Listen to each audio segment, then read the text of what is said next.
Tu lui dis, mon frère, c'est le Seigneur m'a parlé. Il m'a convaincu que tu es au bon endroit. Vas-y, vas-y, dis à ta soeur. Tu sais, ma soeur, je sens profondément dans ton cœur que ce soir, ce que tu vas entendre va transformer ta vie.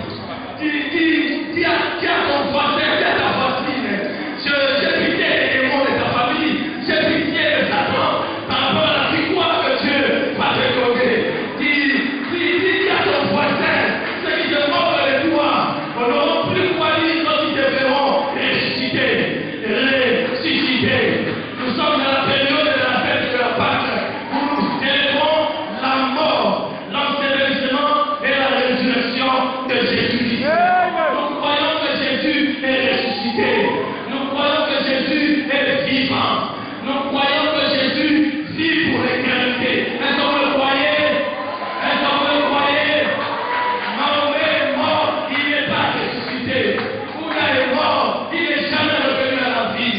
Même si mon Imam est mort, il n'est pas ressuscité.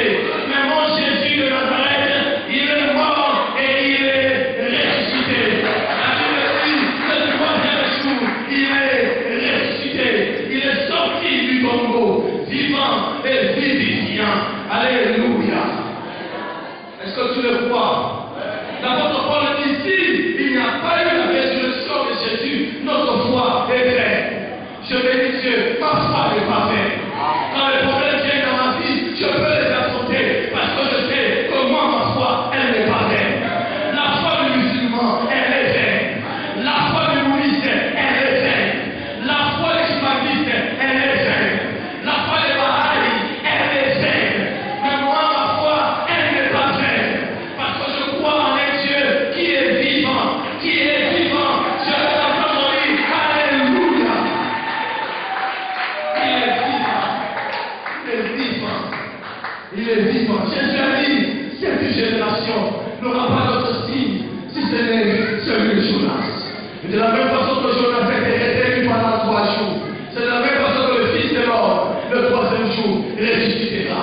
Il y a un texte de prophète qui dit, le 3e jour, il nous mettra debout. Je vais te projeter pendant ces 3 jours. Si les mystères qui se sont passés depuis la mort de Jésus jusqu'à la résurrection. Et je te donne une garantie par l'Esprit de Dieu qui agit dans mon esprit. Qu'après avoir écouté ce message, le processus de la résurrection commencera dans ta vie. Je ne sais pas si tu m'entends. Après avoir entendu cette parole, oh, que l'onction de Dieu en moi soit comme la puissance de Dieu dans les eaux du cadavre du prophète Élisée.